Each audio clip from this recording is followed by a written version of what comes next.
This week marked a major milestone in my life, my 30th birthday. Instead of being the joyful celebration I'd hoped for, it unexpectedly turned into a complete nightmare. Birthdays have always been a big deal to me, a time to feel loved and appreciated by the people closest to me. So I had high expectations for this one, especially since it was such a significant year for me. It all began with my husband and sister-in-law taking charge of planning a party for me. My husband knows how much I adore having a proper birthday celebration with all the bells and whistles. I'm someone who loves being surrounded by friends and family, enjoying the company of loved ones as we laugh, eat, and make memories. He's always been attentive to what I enjoy, so I had a little hunch that he might be putting something special together for this occasion. When my birthday finally arrived, my husband surprised me in the most dramatic way. He blindfolded me and told me he was taking me somewhere special. My heart raced with excitement as we drove to this mystery location. The anticipation was almost unbearable. When we got there, he carefully guided me to the spot, and when he removed the blindfold, I was absolutely floored. Standing in front of me was a stunning villa with my entire family and his family waiting to greet me. I was overwhelmed with happiness. My husband had truly outdone himself. It was clear he had poured his heart and soul into making this day special for me. From the venue to the decorations, everything was thoughtfully planned. What really touched me was the cake. He had gone out of his way to get my favorite one from a bakery I absolutely love. At that moment, I felt like the luckiest person in the world. Although I was absolutely thrilled with the celebration and all the effort my husband had put into making my 30th birthday so memorable, I couldn't help but feel a tiny bit guilty about the villa. It was such a breathtaking place with stunning views that made it seem like something out of a movie. I kept wondering how much it must have cost to rent such an amazing venue. However, my husband quickly put my worries to rest by explaining that my sister-in-law's boss actually owned the villa. It was a space they often used for office parties, and with my birthday approaching, my sister-in-law had kindly asked her boss if we could use the villa for just one evening, and her boss had graciously agreed. I felt so grateful for her thoughtfulness and made sure to thank her for going out of her way to help make this day extra special. Having such a beautiful location to celebrate with all my family and friends truly elevated the experience. It made my 30th birthday feel like a once-in-a-lifetime event. The evening was going wonderfully. The atmosphere was filled with laughter, love, and a sense of togetherness that made my heart full. Everything seemed to be going perfectly until my mother-in-law arrived unexpectedly. For context, my mother-in-law and father-in-law have been divorced for a few years now, and their relationship ended on a very messy note. Mother-in-law was caught cheating, and the situation became even more complicated because it was my husband who discovered her infidelity when he confronted her about it. She threatened him, demanding that he not say anything to his father despite her threats. My husband did the right thing and told his dad the truth. This, of course, led to a massive fallout in the family, with emotions running high on all sides. Since then, my mother-in-law has harbored a grudge against my husband. She blames him for the divorce, even though he didn't do anything wrong. All he did was refuse to keep a damaging secret, but she has continued to paint him as the villain. Over the years, she has taken every opportunity to guilt-trip him or disrespect him, using not so subtle ways to make him feel like he's at fault. This behavior has always bothered me deeply. I love my husband, and it hurts to see someone treat him unfairly, especially when he's such a kind person. So whenever my mother-in-law tries to put my husband down, I make it a point to stand up for him. I can't just sit back and let someone hurt him, even if that person happens to be his own mother. Of course, my standing up to her doesn't sit well with her. She views it as disrespect and has openly expressed her dislike for me because of it. She seems to resent the fact that I'm not the type to stay silent or back down. I think it bothers her that I'm so protective of my husband, and she probably expected me to be more passive towards her. Over time, she has come to see me as a threat because I refuse to tolerate her attempts to let her undermine my husband. Now, for my 30th birthday party, my husband and sister-in-law had purposely not invited my mother-in-law. They both knew how much unnecessary drama she tends to bring wherever she goes, and they didn't want her presence to overshadow what was supposed to be a happy and carefree celebration for me. However, somehow she got wind of the party through some relatives and decided to crash it anyway. Can you believe the audacity? I mean, who just shows up uninvited to someone else's birthday party, especially after being deliberately excluded? It felt so intrusive and entitled. When she walked into the villa, everyone's expressions said it all. Utter shock. Nobody was expecting her, and her sudden arrival threw off the vibe of the party. She entered with a big, overly cheerful smile, acting all innocent as if she had no idea she wasn't supposed to be there. She came straight up to me, gave me a hug, and wished me a happy birthday like everything was perfectly normal. I politely asked her why she was there. Without a hint of hesitation, she told me she's heard about my birthday from others and noticed that she wasn't invited, so she took it upon herself to invite herself. The way she said it so nonchalantly, as if it was her right to be there no matter what. I glanced at my husband, who just shook his head in frustration, clearly as annoyed as I was. My sister-in-law looked visibly irritated too. The truth is, we could have asked mother-in-law to leave right then and there. It was my party after all. But we didn't want to create a scene. The last thing I wanted was for the focus of the evening to shift to her and her antics. So we reluctantly let her stay, hoping she'd just keep a low profile and avoid causing any drama. But of course, mother-in-law, being mother-in-law, she had to find a way to make herself the center of attention. She took out a cake packed neatly in a tiffin box and announced that this was her birthday gift for me. I asked her what it was, and she loudly announced that it was a vegan cake. Now, don't get me wrong, I have nothing against vegan food or anyone's lifestyle choices. I respect everyone's preferences, whether they're vegan, non-vegetarian, or anything else. But here's the thing, nobody in our family is vegan except for her, and she knows that. So why would she even bring me a cake that I would never eat? She cheerfully continued to announce that she'd baked the cake herself and wanted to share a slice with everyone. But apart from the cake being vegan, it also smelled horrible.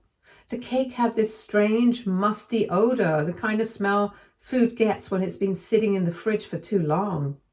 It wasn't the typical aroma you'd expect from a freshly baked cake, that's for sure. I couldn't help but wrinkle my nose, though I tried to mask my reaction out of politeness. Mother-in-law wasted no time cutting a piece and offering it to me. I could already feel the tension building. Trying to keep things polite, I declined with a smile, saying, "No, thank you." But she wasn't satisfied with that and insisted almost forcefully that I should at least try a piece, since she had brought it. However, the cake really seemed bad, and I didn't want that in my mouth. When I shook my head again, she seemed taken aback, and to my dismay, started acting offended. She asked pointedly if my refusal was because the cake was vegan. I didn't want to make the situation worse or embarrass her in front of the other guests, so I tried to diffuse the tension with honesty. I gently explained that the cake smelled a bit off to me. which was true. I told her that I wouldn't have minded trying a bite of her vegan cake, but because of the smell, I wasn't ready to taste it. This seemed to offend her even more. She then accused me of insulting her cake for no reason, saying I could have just said no if I didn't want it. The irony of the situation wasn't lost on me. I had said no, and she was the one who kept pushing me to explain myself. Yet somehow I ended up being the villain in her narrative. It was classic mother-in-law behavior. Feeling my patience wearing thin, I decided to just walk away. I left her to her cake and went to mingle with the other guests, determined not to let her antics ruin my mood. Meanwhile, mother-in-law seemed to be reveling in the attention she was getting during the party. People were naturally surprised to see her there, given the family history. And she played it up for all it was worth. She was all smiles and animated gestures, telling anyone who would listen how great her life was post-divorce. She even went so far as to loudly declare to some of the cousins how leaving father-in-law was the best decision ever, which felt a little over the top. It was as though she wanted to rewrite history and make herself the hero of her own drama, whether or not anyone asked. However, things took a sharp turn when father-in-law arrived. He had come to the party with his new girlfriend, a much younger woman who looked gorgeous, by the way. Both father-in-law and the woman looked a bit too cozy with each other. The moment mother-in-law saw them together, her demeanor completely changed. The smile dropped from her face. She stormed over to where I was standing with my husband and sister-in-law. Her fury was palpable as she began venting to us. "How could you allow him to bring his girlfriend to this party?" she demanded, her voice sharp and indignant. "Look at him parading that gold digger around. It's completely disrespectful to me." She turned her frustration directly towards my husband and sister-in-law, scolding them as though they were children. "You two should shame him for this. How can you let him bring her here, of all places, knowing I would be present?" She went on and on, accusing father-in-law of flaunting his new relationship in front of the family just to spite her. I glanced at my husband, who looked like he was about ready to explode, but held it together for my sake. Sister-in-law just rolled her eyes, clearly tired of the drama. I, too, had reached my limit. Here we were trying to celebrate a milestone birthday, and mother-in-law had successfully made everything about herself. First of all, she had come to my party entirely on her own, uninvited. Yet she seemed so bothered by who father-in-law had decided to bring as his +1. I calmly asked her why she was so upset about father-in-law and his girlfriend, when frankly, she had cheated on him, and most importantly, she wasn't even supposed to be here. Hearing this, mother-in-law looked visibly irritated. My sister-in-law chimed in as well, telling her mother bluntly that her father had every right to move on and be happy. She pointed out how father-in-law seemed to be having a great time with his girlfriend, happily mingling with the family and paying no attention to mother-in-law whatsoever. If he wasn't bothering with her, then why was she so bothered about him? It was clear sister-in-law had had enough of her mother's antics for the evening. Mother-in-law argued that it was unfair for us to support father-in-law after their divorce and that we should warn him from dating any young bimbos. Her reaction only confirmed what we all suspected. She was jealous of him. Throughout the party, she kept shooting daggers at father-in-law and his girlfriend, her glances filled with frustration and resentment. It was almost as if she was hoping someone would rally to her side and validate her feelings, but no one did. And I think that only made her angrier. The party carried on despite this tension. Mother-in-law sat with her vegan cake, which unsurprisingly no one else had yet touched. She was the only one who was digging into the cake. Then, not even 5 minutes later, mother-in-law began coughing loudly, almost violently. At first, I thought it was just a small fit, but it quickly escalated. She bent over, clutching her knees, and started vomiting on the floor. The sounds she was making were alarming, and everyone nearby immediately looked concerned. My husband and I rushed over to her, genuinely worried despite everything that had happened earlier. It was hard not to feel alarmed seeing someone in such visible distress. We tried to help her stand, but she seemed weak and unsteady, so we carefully guided her to a chair. Her face was pale, almost greenish, and she kept gasping, saying she was having difficulty breathing. It was terrifying to see her like that. Sister-in-law didn't waste a moment. She pulled out her phone and quickly called 911, explaining the situation to the operator with a calm urgency. Mother-in-law's condition didn't improve while we waited. She kept coughing, clutching her chest, and struggling to speak. By the time the paramedics arrived, every one of us had gathered around looking worried and confused. Mother-in-law was rushed to the hospital, leaving us all in a state of shock and concern. After that chaotic turn of events, my birthday party was effectively ruined. What was meant to be a joyous milestone celebration had turned into a night of worry and uncertainty. The mood completely shifted, and everyone was more concerned about my mother-in-law's condition than anything else. My husband and I rode with her in the ambulance, sitting tensely as the paramedics tended to her. Sister-in-law and father-in-law followed closely behind in another car, everyone clearly shaken by what had just happened.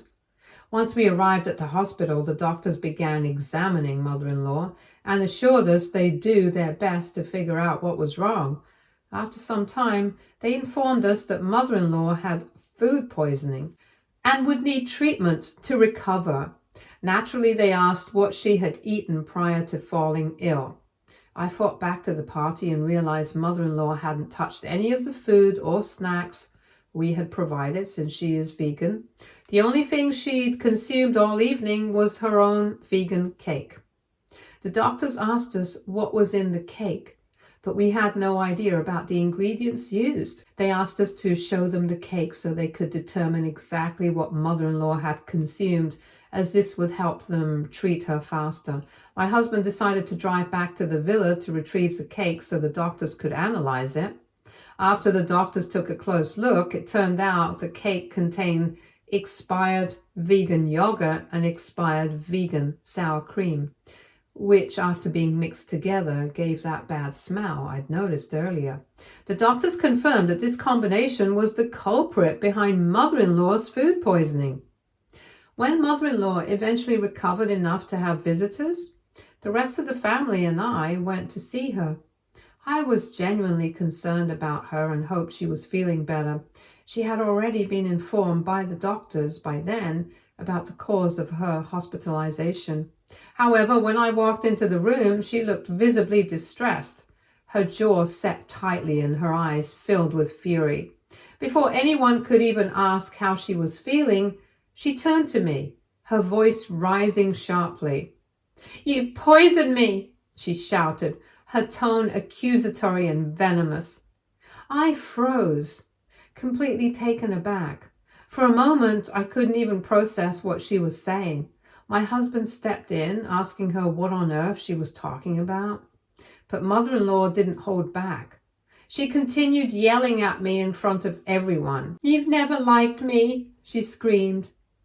"You didn't even want me at the party, and because I showed up, you decided to poison my cake." She then went on to claim that when she brought the cake to the party, it was perfectly fine and that I had somehow tampered with it to make her sick. She insisted that I must have sabotaged her cake because clearly I couldn't stand her being there. The whole time I stood there in stunned silence, utterly speechless. How could she seriously believe, let alone accuse me of something so absurd? My husband and sister-in-law were quick to jump to my defense. They calmly pointed out to mother-in-law how absurd her accusations were. Neither I nor anyone else at the party had even touched her cake. It was all her doing. My husband tried to reason with her, explaining that the doctors had clearly stated the food poisoning was due to expired or poorly mixed ingredients in the cake. So how was I to be blamed here? But mother-in-law wasn't having any of it. She was stubbornly clinging to her story. It was as if she needed to turn her own embarrassment into blame, and I was the easiest target. I decided to speak up for myself, my voice calm but firm. Look, I said, I'll admit I don't particularly like you, and I'm sure you know that. But dislike is one thing, and poisoning you is completely different. I'm not a child, and I'm certainly not petty enough to poison your cake just because you came to my birthday party. We're all adults here. Why would I even do something so ridiculous? Mother-in-law's eyes narrowed as she shot back. I've been eating this same recipe for years and I've never gotten sick before. Yet the one time I bring it to your party, I end up in the hospital. Don't act like this is a coincidence. Obviously, you put something in it to make me sick. With a defiant glare, mother-in-law announced, You know what? I'm going to sue you for poisoning me. You are going to pay me for all the hospital bills and I'll make sure you're held accountable for embarrassing me in front of everyone. Her tone was filled with venom, and it was clear that she wasn't just making an idle threat. She seemed dead set on following through with it. I could feel my blood boil, but I tried to stay composed. My husband, however, was visibly livid. He told her that her threats were baseless and that there was no evidence to support her claims. Sister-in-law chimed in, adding that mother-in-law's accusations were only making herself look bad in front of the family. But mother-in-law refused to listen. And since that day, my husband and I have been trying to figure out how to handle the situation. It's been exhausting and stressful, to say the least. On one hand, anyone who knows me knows how ridiculous mother-in-law's accusations are. Several of our relatives have even offered to testify on my behalf if this issue ever makes it to court. They know mother-in-law's track record of causing drama and can see through her lies. On the other hand, mother-in-law has been actively spreading this false story to anyone who will listen. Some of my older relatives who are more prone to believe her have started calling my husband and asking if it's true that I tried to poison her out of jealousy. It's infuriating. Not only is her lie causing unnecessary drama, but it's also tarnishing my reputation in the family. The fact that I even have to defend myself against something so absurd feels surreal. I'm so furious that I have half a mind to sue my mother-in-law back for defaming me for no reason. AITA? Update 1. For everyone saying that mother-in-law is embarrassed and just wants to blame me, that's exactly what I think it is. I think she just needs someone responsible instead of admitting to everyone that she used some bad ingredients in her own cake like a fool. Also, out of me, my husband and my sister-in-law, I am the easiest target for her to blame. I am not one of her children, so she can badmouth me as much as she wants. I'm also the one who stands up to her the most, so blaming me and making me out as the villain is easier for her. My husband and I have made an appointment to talk with a lawyer this week, just in case mother-in-law sues me. I want to be prepared to take her down. Update 2. Well, my sister-in-law came through with what has to be the best gift she could have ever given me. Turns out that the villa where the party was held had security cameras installed all over the property. When sister-in-law told her boss about the whole fiasco with mother-in-law, he was kind enough to provide her with the CCTV recordings from that night. Sister-in-law wasted no time. She came straight to see me, bringing the footage with her. We sat down to watch the recordings together, and let me tell you, it was exactly like I'd been saying all along. At no point during the entire evening did I so much as glance at mother-in-law's cake, let alone touch it. The footage showed exactly what had happened. Mother-in-law was the only one handling the cake. She's been cutting herself slice after slice and eating it throughout the night, all while sipping on her margarita. It was almost laughable watching it back. With the CCTV footage, the evidence was crystal clear. Her food poisoning was entirely her own doing. The doctors had already told us the issue was with the cake's ingredients, and seeing mother-in-law indulge in her cake while drinking alcohol explained why she had such a severe reaction. Anyways, my husband and I feel a lot relieved after watching the footage. Now mother-in-law cannot accuse me of anything. However, she has been running around spreading lies about me, tarnishing my reputation and accusing me of poisoning her, all while she knows that she herself is to be blamed for this. This is why my husband and I have decided that it is time to turn the tables on her. Mother-in-law has made it her mission to embarrass me in front of the family, and now we have the perfect opportunity to show everyone the truth. She has brought this on herself, and we were more than ready to make sure everyone knows exactly what happened during the party. Sister-in-law is also on board with our plan. She's just as tired of mother-in-law's antics as we are, and she's ready to help us set the record straight. We're still ironing out the details, but one thing is for sure, mother-in-law is about to learn a hard lesson about accountability. I'll update once we've gone through with our plan. Let's just say karma has a funny way of working things out. Update 3. First of all, thank you to all of your suggestions on how to take my revenge on my mother-in-law. After talking it out with my husband, we decided to go with public humiliation so that she could never recover from it and no one would ever believe her words again. My husband took to Facebook, where many of our relatives and family friends are active, and on his friend list, he uploaded the CCTV footage from the villa, tagging both me and mother-in-law in the post. Alongside the video, he wrote a scathing but honest account of what had happened. He detailed everything, how mother-in-law had shown up to my birthday party uninvited, how she hadn't even brought me a proper birthday gift aside from the ill-fated vegan cake, and how she'd spent the evening eating her own creation while sipping on margaritas. He called his mother out for having the audacity to blame me for her food poisoning and for threatening to sue me when the evidence clearly showed I had nothing to do with it. My husband didn't hold back, expressing how ashamed and hurt he was that his own mother would stoop so low as to try and tarnish my reputation with lies. The post spread like wildfire. Within just a few hours, the support started pouring in. Relatives who had initially believed mother-in-law's fabricated story were now calling us to apologize. Many of them expressed their disgust at mother-in-law's behavior, thanking my husband for exposing the truth about her. Some even commented publicly on the post, further shaming mother-in-law for her actions and showing their support for me. It felt good to finally have the truth out in the open and to see that people were rallying behind us. But as expected, mother-in-law didn't take kindly to the public exposure. My husband received a furious phone call from her not long after the post went up. She was livid, yelling at him for humiliating her in front of the entire family.